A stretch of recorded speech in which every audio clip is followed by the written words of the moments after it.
Mesdames, Messieurs, bonsoir, merci de nous être fidèles. Question d'actu coïncide cette année à un jour près avec la célébration du jour de la victoire, le 19 mars, une journée des plus importantes dans la marche du peuple algérien pour le recouvrement de son indépendance. Les accords d'Évian, couronnés par la proclamation d'un cessez-le-feu, constituent en effet l'aboutissement logique et juste d'une lutte qui n'a pas été de tout repos pour les Algériens. Bien au contraire, c'est au prix du sang et des sacrifices que l'Algérie a obtenu son indépendance. Une année de dialogue difficile, une durée exceptionnellement longue pour une question de décolonisation, un droit pourtant reconnu par les Nations Unies. C'est dire que la machine coloniale a puisé toutes ses cartes, celle de l'intrigue, de l'équivoque, du complot et surtout celle de la violence pour garder l'Algérie. 55 ans après, quelle est encore la valeur historique de cette date et quelle est la place ou quelle est sa place dans la mémoire collective nationale? Quelle approche médiatique faut-il en faire pour bénéficier d'un enseignement historique, des questions et bien d'autres que nous allons aborder ce soir avec nos invités. Il s'agit sans plus tarder de M. Ali Fatah Ayadi. Vous êtes cinéaste spécialisé dans le documentaire historique. Merci d'être avec nous ce soir. Merci pour l'invitation. Également avec nous, Kamal Mensari, vous êtes directeur publication du Jeune Indépendant pour nous parler notamment du traitement médiatique des questions historiques dans les médias algériens. Également avec nous, Monsieur Fouad Soufi, vous êtes archiviste et historiographe, chercheur au CRASC. Merci d'être avec nous ce soir. Et à vos côtés, Amazit Boukhalfa, journaliste spécialisé notamment dans les questions liées à la guerre de libération et le mouvement national. Merci. Avant de revenir à vous, je vous propose cette évocation avec Manal Boutouaba et on revient juste après. C'était il y a 55 ans, la délégation du Front de Libération Nationale debout sur les marches de l'Hôtel du Parc pour une photographie historique après la signature des accords de cessez-le-feu, suite à une longue bataille diplomatique et militaire. En ce 19 mars 1962, la défaite française en Algérie est désormais incontestable après une occupation qui a duré 132 années et une guerre qui a duré 7 ans, marquée par les pires exactions, la misère, la torture, les massacres, les spoliations et des agressions physiques et morales innombrables. Le gouvernement français comprend enfin qu'en Algérie, il n'y a plus aucune issue de sortie, ni d'espoir de reconquérir ce pays perdu à jamais et défendu ardemment par des Algériens en soif de liberté. Beaucoup y laisseront leur vie. Une série de rencontres menées de main de maître par la délégation algérienne a donné lieu à cette signature des accords d'Évian par la France et l'Algérie, représentée par le gouvernement provisoire de la République algérienne, le GPRA. Le 19 mars 1962 est avant tout la victoire d'un peuple qui a pu enfin disposer de sa souveraineté tant désirée, en toute légitimité. Un peuple qui a dit non à l'ingérence, à la soumission et au colonialisme. Un peuple sorti dans les villes et les villages en 1960 pour défendre ses droits et dont le sang coulera encore en 1961 sur le sol français. Des événements sanglants survenus parallèlement aux négociations qui ont mis un coup de projecteur sur la cause algérienne et mis en effervescence l'opinion internationale. Personne ne croyait que ce même groupe, architecte de la révolution du 1er novembre, pourrait mettre fin au règne sanglant de cette puissance coloniale. Dixit, un membre du groupe de novembre présent à Évian, le Moudjahid Ammar Ben Aouda. Quand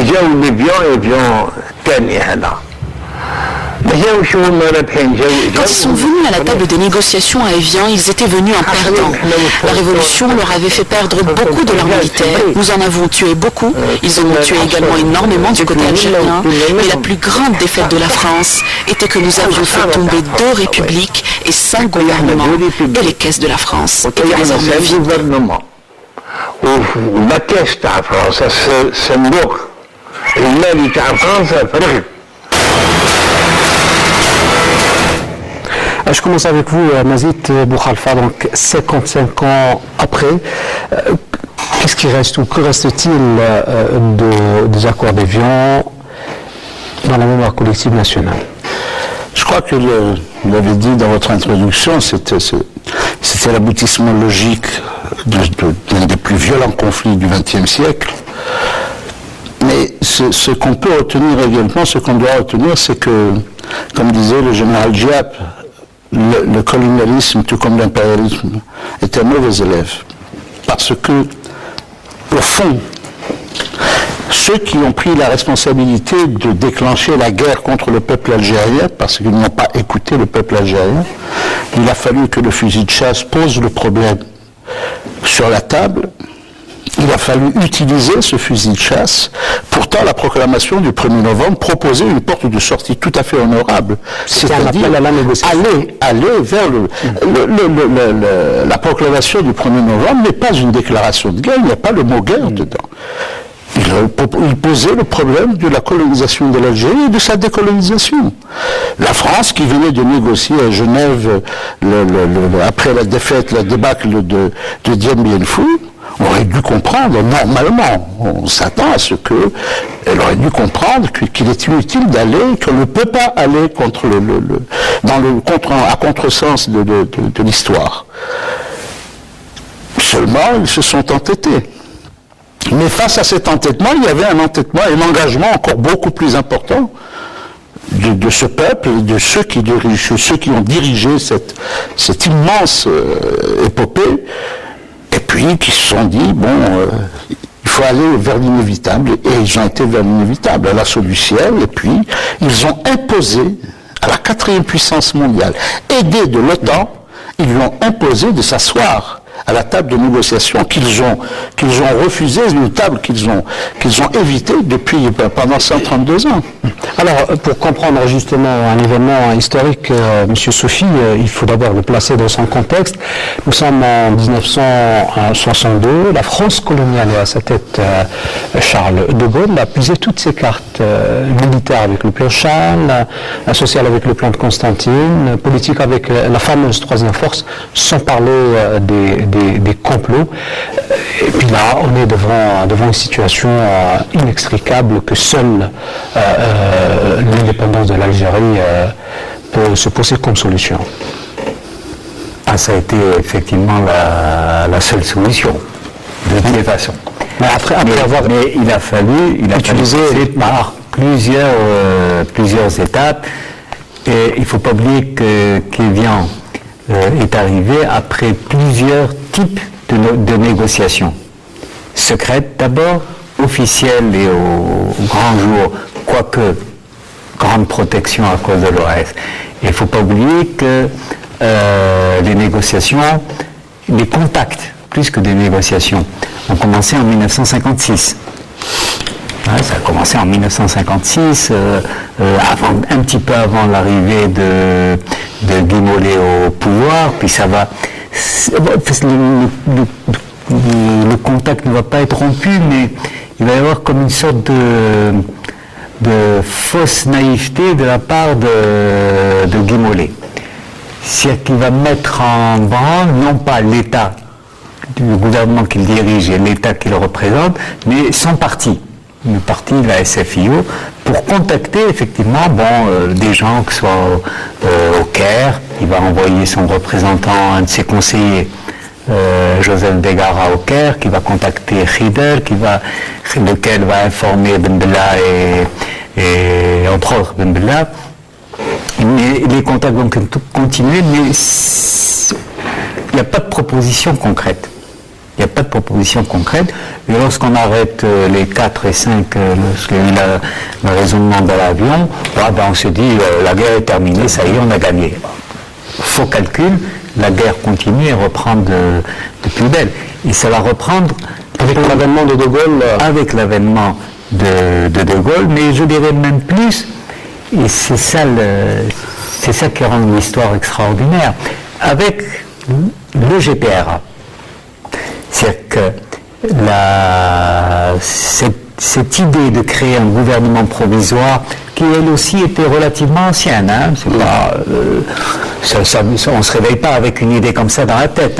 Elle mûrit, on la prépare, on passe par des étapes, et du coup, opposer au gouvernement français un gouvernement provisoire, certes, d'une république qui n'existe pas encore, certes, algérienne, un terme qui avait encore une résonance assez particulière parce que tout va se jouer dans les opinions publiques.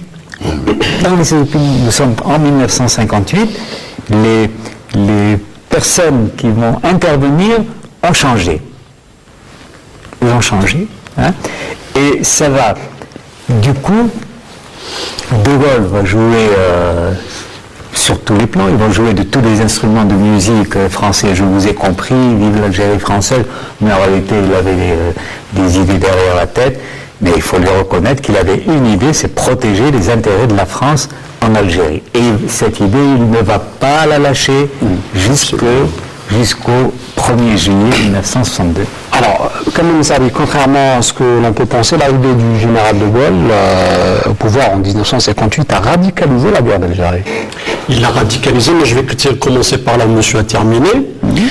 Lorsque de Gaulle est allé jusqu'aux négociations, c'est parce que, effectivement, il avait essayé de jouer toutes les cartes, mais lorsque son pouvoir était menacé par des généraux en Algérie qui utilisaient l'Algérie comme étant une carte de chantage, c'est à ce moment-là que probablement sa vision vers l'Algérie, parce que c'était son intérêt personnel, son pouvoir qui était menacé. Il ne faut pas oublier que le référendum du 7 avril 1961 lui a donné carte blanche parce qu'il avait derrière lui tout le peuple français qui était d'accord pour que les négociations se fassent. Il y a eu bien évidemment, comme a signalé monsieur, des négociations qui ont été secrètes jusqu'à celle de Lucien qui a été révélée au grand public par le journaliste Henri Favreau pour dire que les journalistes ont joué un très grand rôle dans les négociations où cela favoriser les conditions qui ont présidé à la tenue de ces négociations.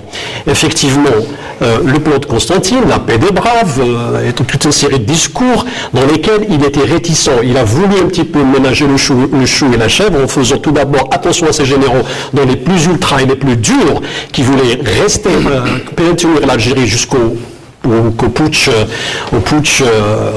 avec un prononciamento militaire comme il l'avait signalé, dans lequel les généraux à leur tête Salan voulaient garder l'Algérie coûte que coûte, lorsque pour la première fois dans son discours de décembre 60, il avait parlé d'autodétermination. Et c'est là où la machine a vraiment marché. Bien évidemment, il y a eu la rencontre de Melun en juin, le 27 juin 60, qui a capoté parce que, comme vous le savez, les historiens peuvent le confirmer, c'était l'affaire de commandant Sissalak, parce que De Gaulle en même temps avait négocié avec les combattants de la Wilaya 4 dans l'optique de... Mais je vais essayer de revenir à cette De Gaulle a essayé à puiser toutes les cartes, mais malheureusement, sur le terrain, il y avait autre chose. Il y avait les manifestations du 11 décembre, il y avait cette volonté populaire d'accompagner les politiques du GPRA, et en même temps, il ne faut pas oublier le rôle qui a été joué par notre diplomatie, parce que nous avons constitué une diplomatie. Mais on va rentrer un peu dans qui nous a permis justement d'aller de pousser De Gaulle vers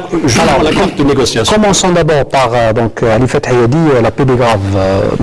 La paix des braves. La paix des braves. Ça, c'est l'histoire de Sissalak qui a été, avec quelques autres de la Wilaya 4, reçu par De Gaulle à l'Élysée. C'est ce qu'il a appelé en uniforme. Oui, en uniforme.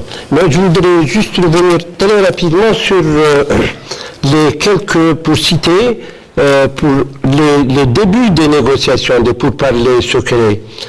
D'abord, il y a eu, nous sommes en 1956, victoire du Front républicain, les socialistes avec à leur tête Guy Mollet, et les radicaux de gauche avec à leur tête Mendes France. Mendes France est second. Guy Mollet est président du Conseil, ou Premier ministre, et Mendes est second. Mendes, qui a traité justement ce que disait tout à l'heure Amazit, à Genève, pour sortir du bourbier vietnamien, avait aussi cette idée-là de discuter avec les Algériens. Et pour cela, il demande à André Mondouz. André Mondouz, qui était professeur à l'université d'Alger, un chrétien, et André Mondouz rencontre deux personnages importants, Abel Anvan et Ben Khadda, qui étaient emprisonnés tous les deux à Serkadji. Et il est reparti en France pour donner des propositions concrètes à Mendes France. Malheureusement, Mendes France est sorti du gouvernement, Guy Mollet met en prison André Mondouze pour trahison. Ça, c'est un premier point, les premières rencontres. Les gens ne connaissent pas, ou un peu moins, les pourparlers franco-algériens de Belgrade. Mais est-ce qu'elle s'inscrivait justement dans cette logique de décolonisation? Pas tellement. Je crois que l'histoire de négociation est liée à l'évolution du conflit lui-même, le durcissement du conflit. Les Français ont toujours essayé, ils pensaient jusqu'à 1956 et même après, jusqu'à la dernière minute, ils pensaient à une troisième force, ils pensaient à... De Gaulle, en arrivant au pouvoir, savait exactement où est-ce qu'il allait mettre les pieds. Mais seulement, il y avait une chose qui était très importante à faire. Il fallait redorer le blason de l'armée. Aussi bien le plan de Constantine que ce qu'on a appelé le plan Châle, on l'a appelé d'ailleurs très faussement le plan Châle, parce que c'était un plan qui avait été élaboré en 1956 par Salan. C'était lui qui avait fait ce plan, mais seulement les crédits ne venaient pas. C'est avec De Gaulle. Comme on dit De Gaulle, on l'a rencontré deux fois. On l'a rencontré en 1945, et on sait ce qui s'est passé en 1945. On l'a rencontré en 1958, dans une kermesse qui ressemblait davantage à le retour de l'enfant prodige, etc. Toute la mise en scène qui avait été faite ici, au Forum d'Alger, et puis en France, Coty qui va appeler le meilleur d'entre nous, d'entre tous, etc. On connaît un petit peu. Il savait où est-ce qu'il allait mettre les pieds. Non pas c'est-à-dire que il savait que c'était inévitable parce que le conflit s'enfonçait, et la France s'enfonçait dans un conflit qu'il n'en voyait pas l'issue. Mais le plan Châle, le rouleau compresseur qui a été développé avec des crédits énormes, avec une aide massive de l'OTAN, un plan énorme de neutralisation des maquis, ça a porté des fruits au niveau de l'affaiblissement des maquis. Ça a porté des fruits, effectivement. Mais seulement, ce qu'il ne savait pas, c'est que, comme disait Saad Dahleb en négociation d'Évian, quand Jox lui a dit « Je sais qu'il vous reste environ 14 000 hommes dans le maquis », alors qu'il y en avait moins, selon Saad Dahleb, il lui a dit « Tant qu'il restera un moudjahid, derrière un rocher avec un quignon de pain et un oignon dans la poche, et un fusil, il va tirer sur une voiture occupée par un Français ou un camion de militaires, vous allez garder les 600 000 hommes. 600 000 hommes. Parce que quand on dit que le plan Châle et les grandes opérations, pierres précieuses, jumelles, étincelles, etc., toutes ces grandes...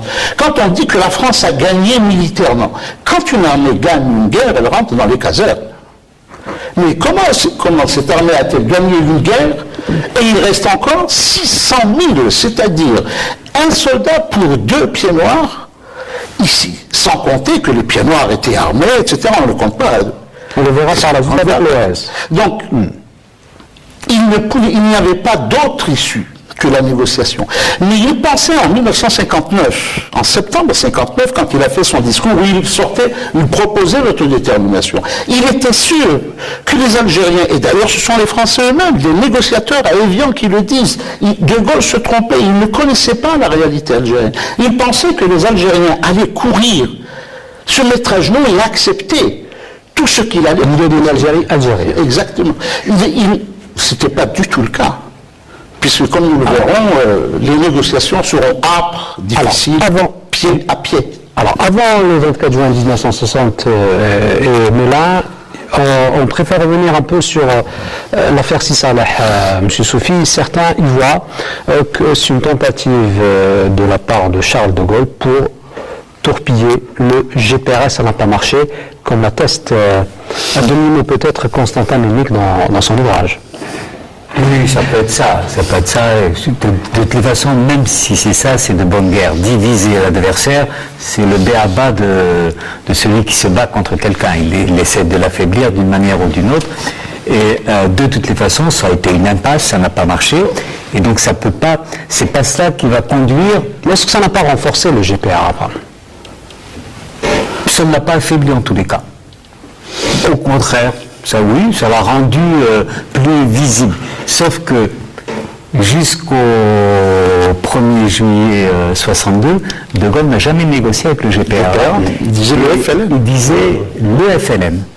C'est-à-dire que, d'ailleurs, je l'ai copié, je ne vais pas vous la lire, mais la déclaration à ce propos de Jox, nous sommes le gouvernement, nous gouvernons l'Algérie. Vous êtes un parti, avec des combattants, sans plus. C'est-à-dire, on peut faire un transfert.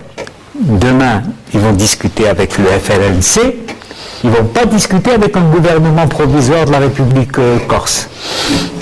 Ça signifie, lorsque De Gaulle dit « il n'y a sur cette terre que des Français », c'est-à-dire que tout le monde est soumis, même ceux qui sont dans les maquis, même ceux qui sont à Tunis, tout le monde est soumis à la loi française. Et c'est là que je le dis en toute sincérité, c'est là le génie. C'est sur ce point que va apparaître le génie des négociateurs algériens. C'est la loi française. Nous ne sommes pas tenus par cette loi. Nous ne sommes pas tenus par vos lois. Hein? C'est d'ailleurs la stratégie de la rupture de Jacques Vergès dans les tribunaux. Eh bien, à partir de ce moment-là, les négociateurs français n'ont pratiquement rien à redire. Ils ne peuvent plus bloquer parce qu'ils n'ont pas en face d'eux des concitoyens.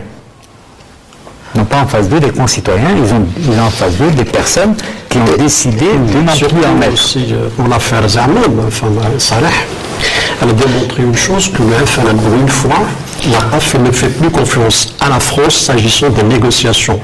Ça s'est passé lorsque c'était un moulin. Maintenant, il fallait un arbitrage. Il fallait un terrain neutre. C'est là où la Suisse est intervenue. On a fait le choix de la Suisse. Mais déjà, pourquoi la Suisse? Vous savez très bien qu'à l'époque, l'Algérie, la guerre d'Alger, ne faisait pas 7 ans en Suisse. Donc les Suisses n'étaient pas vraiment jusqu'à 57, c'est-à-dire le jour où on a démasqué cette fameuse histoire d'espionnage, d'écoute de l'ambassade d'Égypte par les renseignements français, qui était le fait du colonel Marcel Mercier, qui se faisait passer pour un attaché commercial à l'ambassade de France. C'est lui qui a, sous la couverture du procureur général René Dubois, le Suisse, qui avait chargé un inspecteur de police Ulrich de donner des écoutes, parce qu'il y avait des contacts entre le FLN et les Égyptiens, ou bien le GPRA et les Égyptiens, et les écoutes ont été transmises aux Français, et ça a créé un scandale le 27 septembre, enfin le 20 septembre 57, c'est une coïncidence, le 20 mars 57, la tribune de Genève fait éclabousser le scandale, elle le fait éclater, et le procureur général se suicide, donc il s'est suicidé, et ça a créé une malaise en Suisse, donc il fallait se rattraper. Les Suisses, on s'est dit, et c'est là où Boulharouf, le génie des négociateurs, ils se sont dit, pour une fois maintenant, on fait plus confiance aux Français, allons dans un terrain neutre, puisque la Suisse, qui était un pays indépendant et autonome et neutre, pouvait faire l'affaire. Et c'est là où Taïeb Boulharouf avait contacté Olivier Long, qui était un diplomate suisse, qui avait des accointances avec le gouvernement des responsables français. Et c'est là où ça a commencé le premier contact sérieux pour aboutir à des négociations dans un terrain neutre.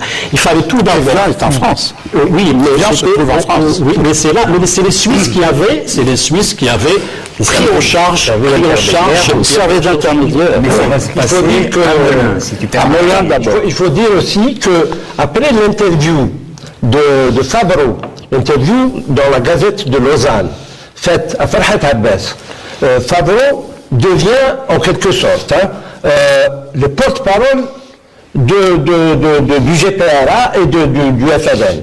Et si lui n'a pas, lui, il a contacté Olivier Lelong. Et il y a aussi un grand monsieur qui a joué un très grand rôle, c'est Petit Jean. Non. De Suisse. Petit Pierre. Petit Pierre, qui faisait office de Premier ministre. Petit Pierre, et c'est là donc où ça a commencé officiellement, plus ou moins officiellement, et le rôle de la Suisse a été déterminant aussi.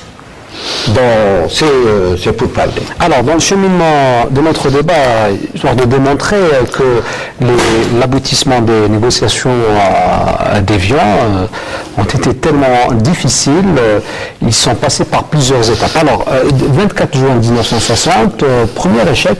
D'après vous, pourquoi De Gaulle exigeait d'abord un cessez-le-feu suivi d'un référendum? Ça, ils l'ont toujours posé comme condition, ils l'ont toujours posé. Il faut revenir à la proclamation du 1er novembre. Il y a les points de rupture qui sont dans le 1er novembre, c'est-à-dire ce qui est indiscutable. Ce sont les points de rupture, entre autres l'unité du peuple algérien, l'unité du territoire, et le FLN comme seul et unique représentant du peuple algérien.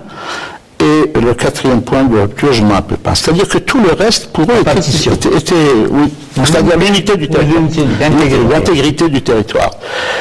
Donc, ces points étaient indiscutables. Tout le reste se discute. D'ailleurs, lorsque vous lisez disons, des minutes, enfin, des passages des minutes de ces négociations, les Français ont essayé de noyer les principes, c'est-à-dire les points essentiels, dans d'une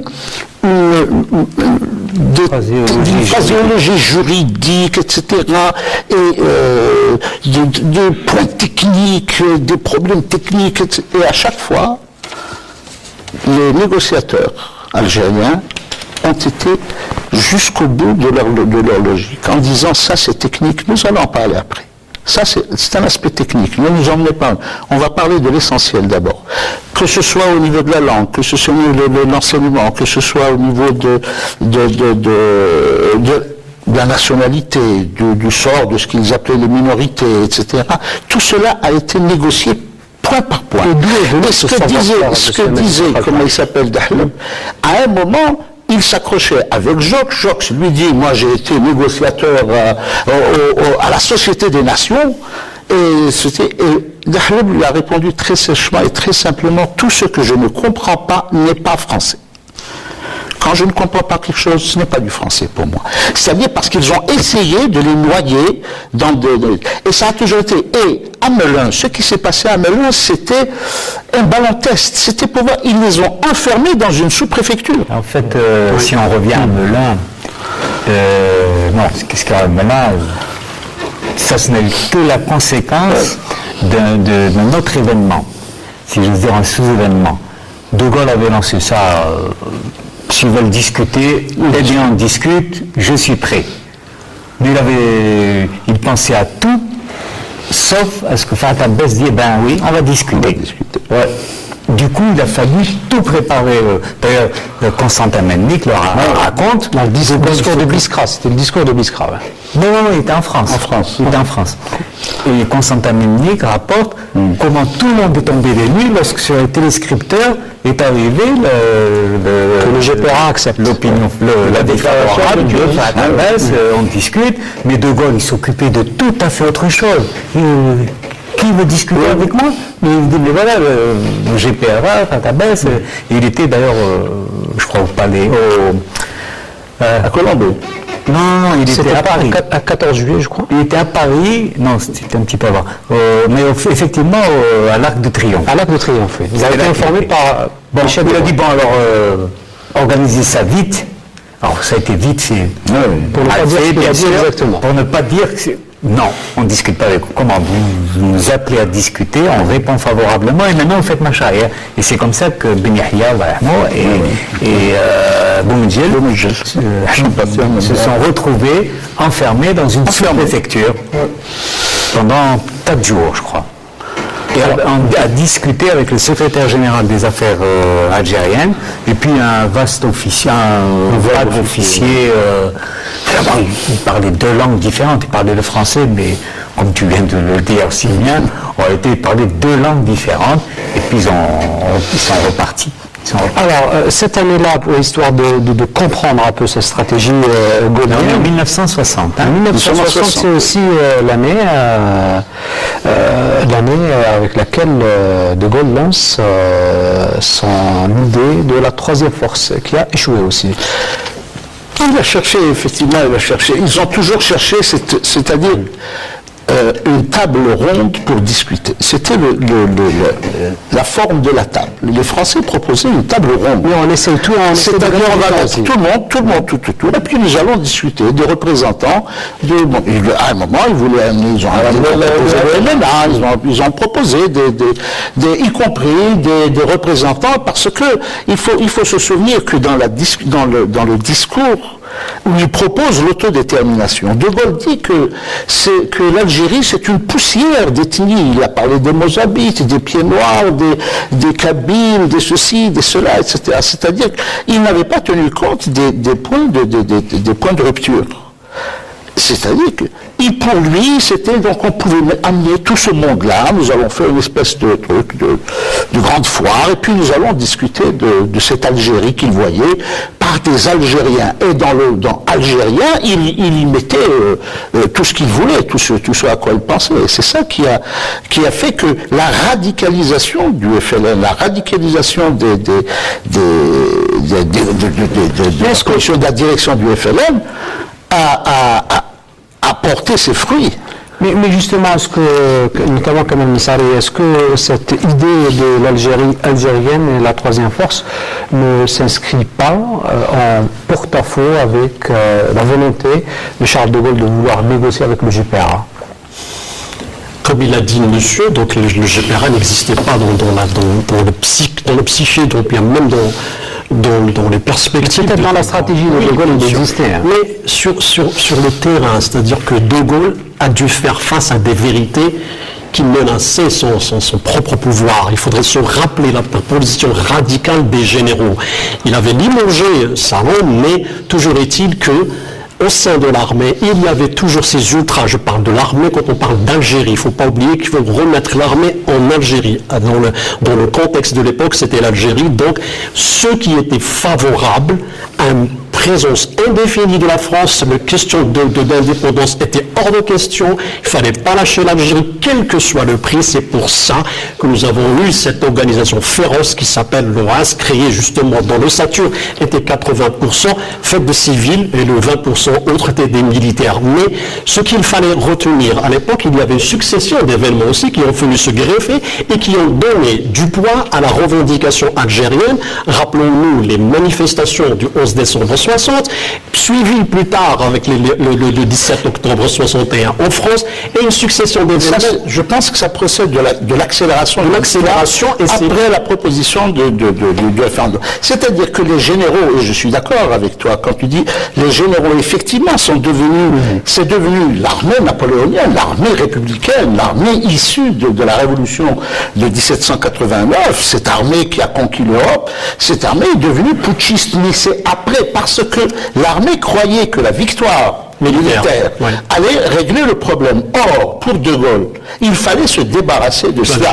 Il avait d'autres projets pour la France, d'autres projets de construction. Et surtout que le processus de décolonisation en Afrique commençait, c'est-à-dire que les pays se libéraient et que l'Algérie ne pouvait pas être au reste. C'est-à-dire qu'il y a aussi cette option d'indépendance est devenue de plus en plus acceptée, que ce soit au sein de l'opinion française, que y compris au sein de l'armée, parce que la plupart des 600 000 qui étaient ici en Algérie étaient des conscrits, des rappelés qui en avaient marre de cette guerre et qui voulaient en finir face à une dictature ce qu'on appelle des généraux. Et ces généraux-là, en 1961, on est en pleine négociation, mais la France ne croyait toujours pas à une Algérie. Il y ne faut pas oublier le référendum en France. Les Français avaient donné carte blanche. Je parle avant. Oui, il y avait ça aussi, c'est-à-dire que l'idée d'indépendance avait poussé au sein de l'opinion française.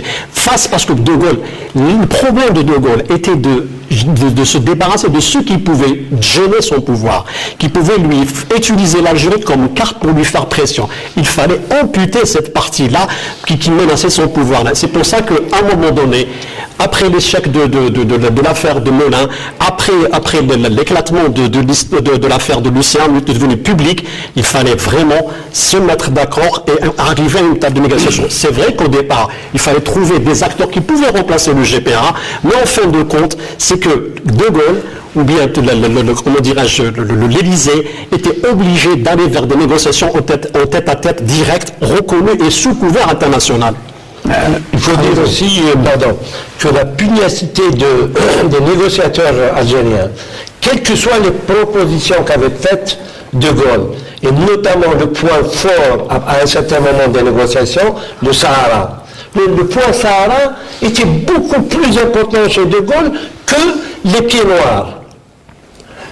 Il y a cela, il y a aussi, donc, tout cela a amené, la guerre coûtait très cher à la France. Coûteuse, oui. Elle ne rapportait rien. Elle ne rapportait rien, elle coûtait très, très cher.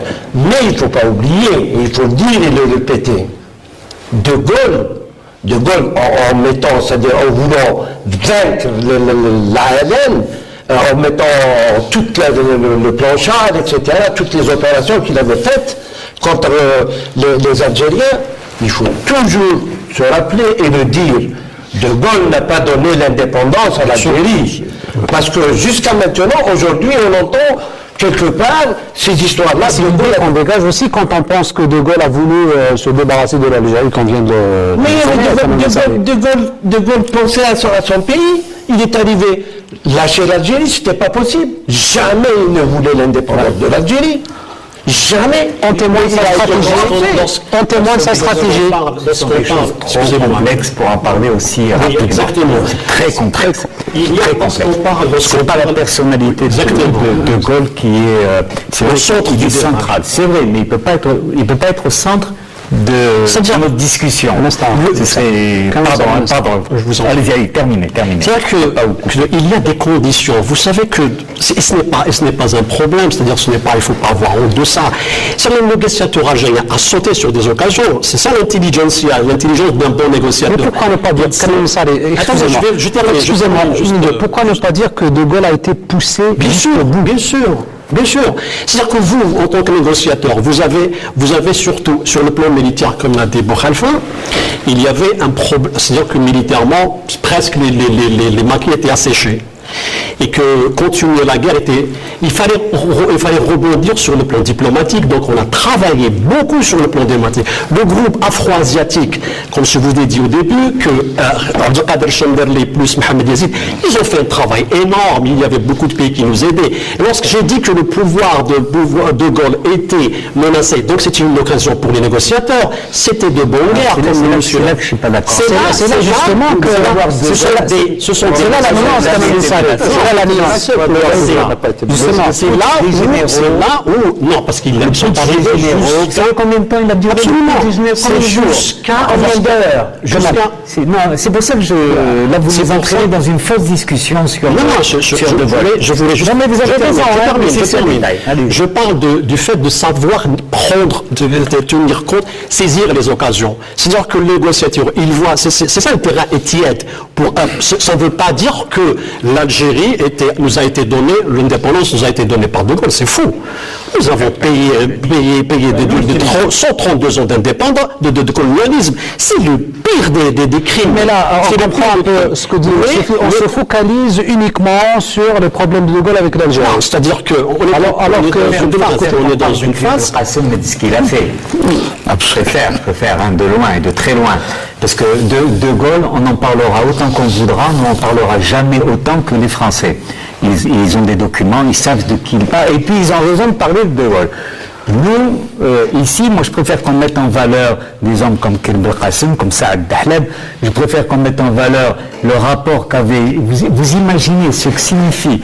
Il faudrait qu'un jour, Reda Malek nous explique comment qu'il faisait face au flash de tous les journalistes. Un petit jeune de 30 ans, comment qu'il se retrouve tout d'un coup. Moi, ce que j'aimerais savoir, c'est retrouver les documents qui m'expliquent comment. Mais un jeune qui a à peine terminé sa licence en droit, comme Mohamed Siddiq Ben Yahya, il est presque en face de ses profs. Bruno Deleuze, c'est pas rigolo, c'est pas simplement. Et vous avez en face de vous des personnes, en face d'eux plutôt, et je ne suis pas en train de faire de la démagogie, des jeunes qui n'ont jamais eu à gérer un État, ils sont en face de représentants d'un État qui a négocié un empire colonial. Ils ont puisé leur force, comme l'a décrit Boulahrouf, quand il a été interrogé par Olivier Long, par exemple, excusez-moi, il lui a dit, est-ce que au moins vous avez derrière que vous représentez qui pour la première fois qu'il l'a rencontré? Qu'est-ce qu'il lui a dit? Il lui a répondu, j'ai le GPRA, moi j'ai tout le peuple algérien. C'est-à-dire que nos négociateurs, ils ont épuisé, c'est-à-dire qu'il y avait toute la révolution, c'est là où ils ont puisé leur force. Oui, bon. Non, mais je ne suis pas contre ce que vous dites, hein, mais il ne faut pas aller rapidement. Ils savent très bien où ils sont en train de mettre leurs pieds. Ils savent très bien propose l'autodétermination en pleine réunion des 100 jours. Crise entre au sein du GPRA. La réunion commence en août. En septembre, il se dit il faut enfoncer le coin ici, enfoncer ici le coin. Il propose l'autodétermination. Toute la réunion des 100 jours qui était chargée de régler le problème du GPRA. Il y avait des problèmes au sein de la direction politique et militaire algérienne. Dans quel but Parce qu'il fallait enfoncer le clou. La création de l'état-major général. L'état-major général, on se rappellera, qu'en négociation, après la réunion du 22 février 62, du 22 au 28 février 62, c'est 22 ou 23 février 62, il y a eu une partie des dirigeants d'une partie, pour ne pas dire de l'état-major général, qui s'est inscrite en faux sur un certain nombre de points, en disant vous avez bradé le pétrole, vous avez ceci, et qui ont fait leur critique, qui ont voté contre aussi. Mais tout cela, De Gaulle pensait que ça allait créer, ça allait faire exploser carrément, mais l'unité qui était encore, qui caractérisait la direction politique du FLN, parce qu'il n'avait pas un leader auquel essayer de le détacher ou autre. C'est une direction collégiale. C'est comme un atome, c'est comme un noyau atomique. On ne peut pas, au risque de tout faire exploser. C'est-à-dire qu'il a été poussé à bout. De Gaulle était pragmatique. De Gaulle, c'est quelqu'un, si nous devons juste dire quelques mots, c'est pas un personnage qui m'intéresse particulièrement, mais c'est un personnage qui avait un profond mépris pour les pieds noirs. Absolument, oui. Il avait et il avait alors encore plus que mépris pour nous, pour les Algériens. Donc voilà le personnage, on campe le personnage comme ça. Maintenant, effectivement, ce que dit le professeur, c'est les notes. Quand on lit les minutes des négociations, on se dit, mais où est-ce qu'ils ont été chercher tout ça? Et c'est la question du 93 pages. Jean Daniel disait que c'est un chef-d'œuvre de littérature juridique, les accords d'Évian. C'est un travail où ils ont je le dis encore une fois, pied à pied. Tout a été discuté. Et on croyait que, en revenant à Évian pour le dernier round, pour les flashs des photographes, pour les caméras et pour l'histoire, ils croyaient que, bon, c'était ce qui avait été fait aux Rousses, c'était suffisant. Non, ils sont revenus, ils ont relu je ne sais pas combien de fois. Et à un moment, ils étaient excédés. Et De Gaulle, selon des témoins, des négociateurs français, De Gaulle avait dit, allez dire à ces lascars, parce qu'ils les appelaient les lascars, allez dire à ces lascars que l'indépendance est acquise, que nous allons essayer de mettre les formes, simplement. Mais je ne veux plus entendre parler de ce... Il était excédé. Il était arrivé à bout. Ce n'est pas parce qu'il voulait se débarrasser de l'Algérie, c'est parce qu'il ne pouvait plus croire. Comment essayer de... Effectivement. Un petit peu, par rapport à ça, Dahleb me racontait par rapport au Sahara, Reda Malek, qui me disait dans une interview que je lui faisais, il me disait, on les a eu à l'usure. Bien sûr. Ils avaient demandé, par exemple, pour M. Kébir, ils avaient demandé 100 ans. 99 ans, oui. 99 ans, oui. À 99 ans. Et ils sont arrivés à être d'accord que sur 5 ans. 15 ans. 15 ans, pardon. 15 ans. Et à quelle heure? À 5 heures du matin. Et c'est pour cela que Reda Malek disait, on les a eu à l'usure. Dahleb très blagueur, très percutant. À un certain moment, il dit à Jox, venez vous asseoir. Non, je vais venir me mettre avec nous. Je vais négocier contre eux, par rapport au Sahara. Il dit, on oublie les manifestations contre la participation. Les manifestations du ça, c'est très important. Les images sont encore là. La grève générale. La grève générale et tout ça. Donc, oui, avec des banderoles, pas de partition de l'Algérie. C'est vrai, il fallait déjà agiter le Sud pour démontrer que toute l'Algérie était unie. Donc il faut se rappeler ça. Il y a des faits historiques qui renforçaient la position de nos négociateurs. Et en même temps, pour l'anecdote aussi, les négociateurs étaient contre deux équipes. Il y avait 11 contre 11 à table. Il y avait 11 membres de la délégation algérienne dirigée par Karim Belkacem, et il y avait 11 membres de la délégation française dirigée par Pompidou et Louis Jox, plus tard, Louis Jox. Donc vous voyez, donc c'était d'une homme contre homme, c'était vraiment à l'usure. Et aussi, pour l'anecdote aussi, il y avait 93 feuillets. Alors Karim Belkacem les a signés un par un. Donc il est pour que demain, aucun des papiers ne peut être modifié. Dernier jour, Karim Belkacem, il a dit il faut relire tout ça. Karim Belkacem lui a dit oui, il a signé, relire tout ça. Ils ont signé, alors que Jox avait signé les deux dernières. Vous voyez, donc c'était après que Karim Belkacem a signé. Après. Mais sur ce plan-là, si on prend le témoignage de Ammar Hamdani, il dit des choses un peu dures. Ouais. Parce que Karim revient du conflit dont tu viens de parler sur ce qui se passe, la réunion, le refus des militaires, parce que Ali Menjli et Qaïd Ahmed, commandant Slimane, ne reviennent pas pour Evian 2, pardon. Pour Evian 2, ils ne reviennent pas. Ils sont remplacés par Ammar Ben Reda qu'on vient de voir. Hein, et trois négociateurs français ont signé à la dernière page des accords. 3. Le chef de délégation, à savoir Louis Jox, Jean de Breuil, de Broglien, de Breuil et Robert Buron. Bien. Du côté algérien, un seul va signer, Karim Belkacem. Et il y a eu une sévère discussion entre Karim Belkacem, mais ça c'est Ammar Hamdani qui le rapporte, Ben Toubal et Dahlal.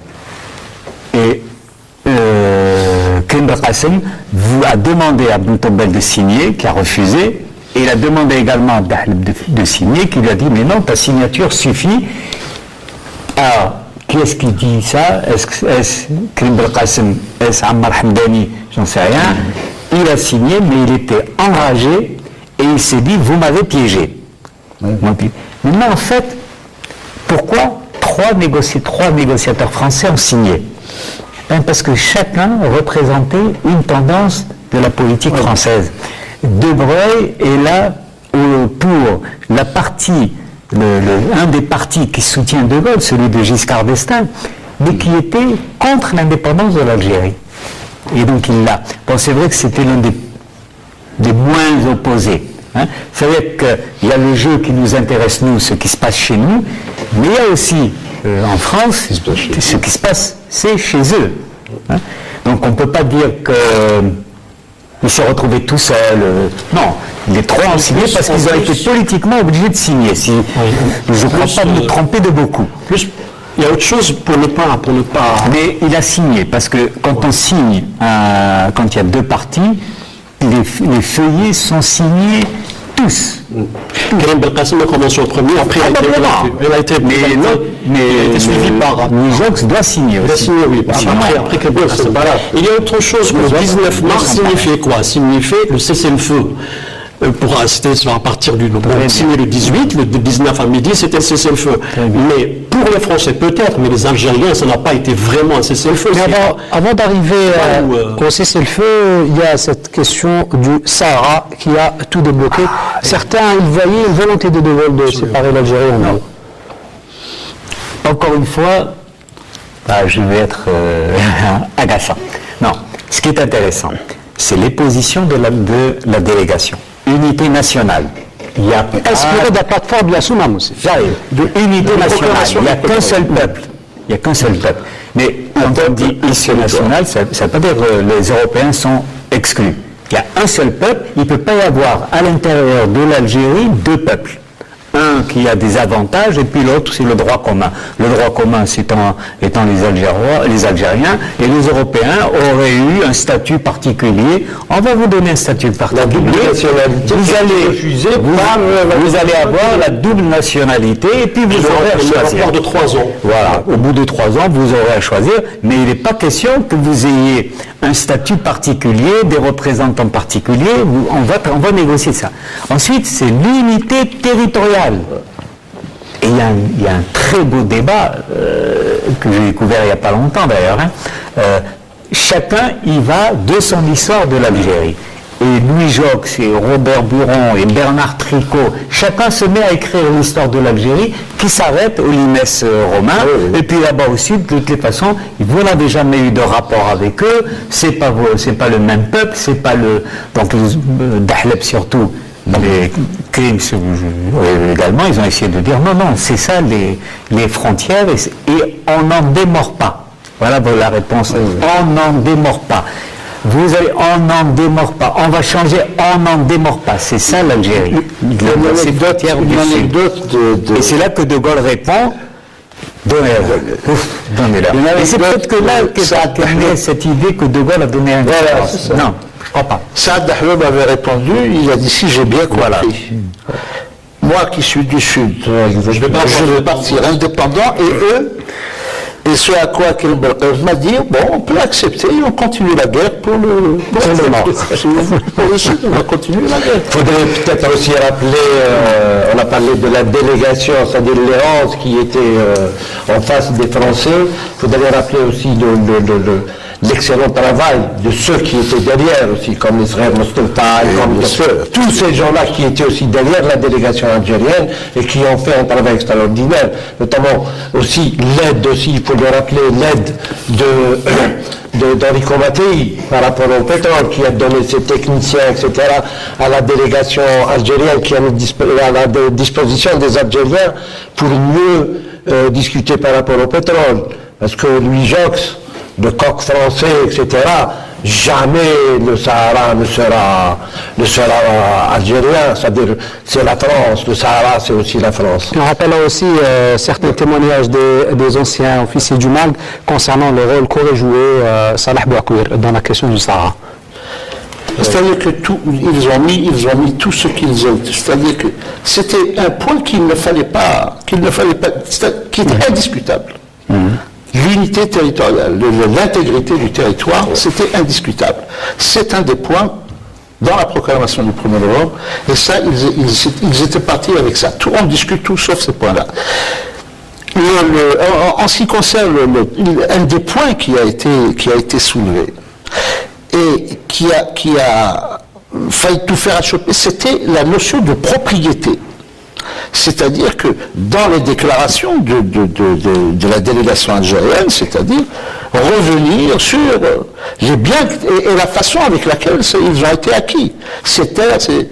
Et là, ça a frotté très très très sérieusement en ce qui concerne la propriété. Ils ont dit, ça veut dire que vous allez remettre en question la propriété, les Français. Mais bien sûr, eux, ils ont dit, oui, nous reconnaissons qu'il faut une réforme agraire, mais seulement, ce n'est pas pour remettre en question ce qui est... C'est des terres qui avaient été mises sous séquestre, ce sont des spoliations, ce sont notamment les biens Habous qui ont été spoliés, et tout ce travail doit être revu, tout ça, et ça a frotté sec. Et pourtant, ça avait été discuté, auparavant, ça avait été discuté aux Rousses. Mais ils sont revenus, c'est-à-dire pour dire que ça a été âpre, très difficile. Et ils n'ont pas cédé comme ça, ils n'ont pas cédé. Bon, finalement, ils savaient que, et comme leur avait dit Dahleb, tant qu'il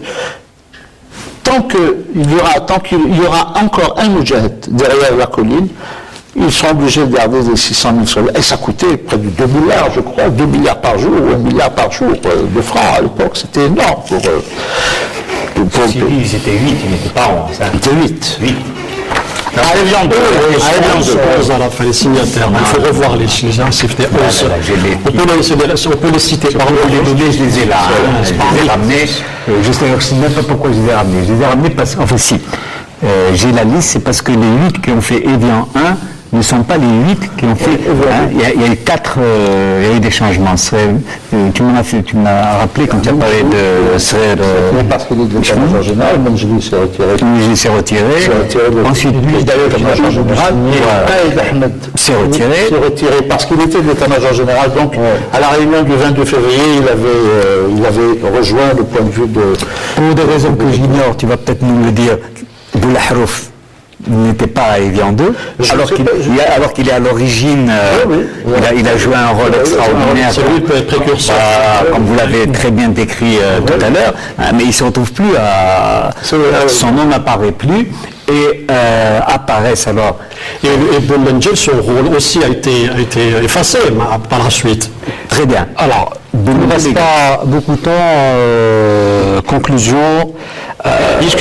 Aussi, il faudrait rappeler que l'idée était le cessez-le-feu. L'une des clauses était le cessez-le-feu. Pour probablement les Français, lorsqu'on revient, on regarde que c'est les Français ont profité, l'armée régulière. Mais la wilaya 4 avait continué, n'avait pas pris, enfin les Algériens n'avaient pas bénéficié du cessez-le-feu du moment que tel que l'avait décrit le commandant Azden. La wilaya 4 avait pris en charge sur elle la sécurité des Algériens du moment que l'OAS a été démontré toute sa férocité et avec les assassinats. C'est surtout la zone autonome de Il ne faut pas confondre l'OAS, pardon, il ne faut pas confondre. L'OAS, c'est pas après le 19 mars, c'est déjà avant, mais la férocité en wilaya 4, c'est quoi? C'est leur faux maquis, le maquis qu'ils ont essayé. Les combats n'ont pas eu lieu, c'est pas uniquement ici, je suis obligé de le dire parce que c'est à Oran que les gros massacres ont eu lieu, et là, si précisément les fidèles d'Oran jouaient un rôle extraordinaire, au même titre que le commandant Esdin, mais le problème, c'est que un rôle dans les manifestations de décembre 60. Merci, Fouad de Soufi. On est arrivé, donc le temps qui nous est imparti, c'est malheureusement épuisé.